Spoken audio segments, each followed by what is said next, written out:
Brand new na par. Ano natin dumi. Pinamerienda agad tayo ni sir. Salamat po sa foods. Yum yum yum. Grabe, 5 years na. Binaligtad na natin yung belt. Baka mamaya binaligtad niya yung pump na yan eh. Ilang buwan na? Sira yung blower.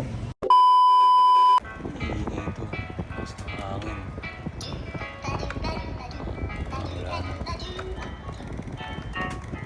Gusto ng indoor, doon naman tayo sa outdoor. Ano natin dumi? Dumi ng outdoor. Brand new. All goods. Sa atin yung breaker. Washing naman tayo guys. Washing. Sige. Pinamerienda agad tayo ni sir. Salamat po sa foods.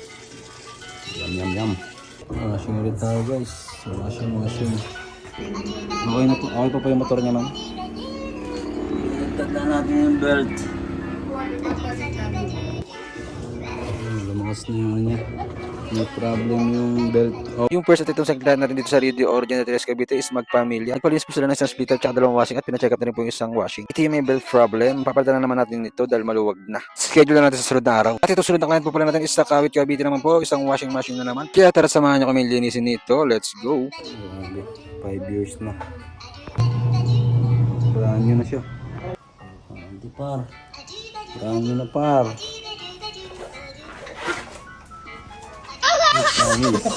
Products na par. At pagkatapos ng sa Kawit Cavite, bumaya naman ulit tayo pa General TS Cavite para maglinis ng dalawang split type sa ating mga kaibigan. Itong unit po pala nila is may drain pump. Kaso lang may problema na yung drain pump nito. Kaya gagawin natin ang paraan to. Antayin na natin kung ano desisyon na may-ari. I-schedule na po natin ito. At ito naman po pala yung pangalawang split type sa ating kaibigan. Medyo madumi na rin ito. Dati nagbara na din yung drain nito pero ginawa ng paraan ng ating kaibigan. Dahil medyo may kamahalan naman talaga magpa-maintenance. Kaya sa mga kaibigan natin dyan, pasensya na, trabaho lang. Ito, may color pa. Ba't nagka-color dito? May nag-aaral ba dito? Tara, linisin natin ang unit ng ating kaibigan para masatisfied sila at malamigan ulit ang kanilang mga pakiramdam. At para hindi na rin sila maghanap ng ibang mag-maintenance dahil bakit sa atin nating kaibigan na pinarinis nila yung isang unit sa kanilang mga kakilala. Okay lang naman yung walang problema. Basta syempre, lagi natin iingatan ang ating mga client para tumagal. At hindi masira ang tiwala nila sa atin. At ayan, gusto ng unit ng ating mga kaibigan. Guys, nandito tayo ngayon sa Barangay Sobre. Kapitan Kuwa. Barangay Kapitan Kuwa. GMA. Sira yung blower. Nilinis lang daw. Putol. At yan guys, may mabul pa na client, gabi-gabi na. Nasira yung susuko ng blower dahil gusto sana nila itong tanggalin. Kaso sa hindi nasa ang pagkakataon, naputol ang rubber nito. Ginawan din namin ng paraan pero hindi umubra. Kaya kailangan talaga itong palitan. At ayan guys, ang buong araw naman natapos na mapayapa. Muli maraming salamat po sa inyong suporta. Sa follow, isang like, isang share naman po sa aming page. Maraming tulong na po sa amin yun. Maraming salamat po, guys po.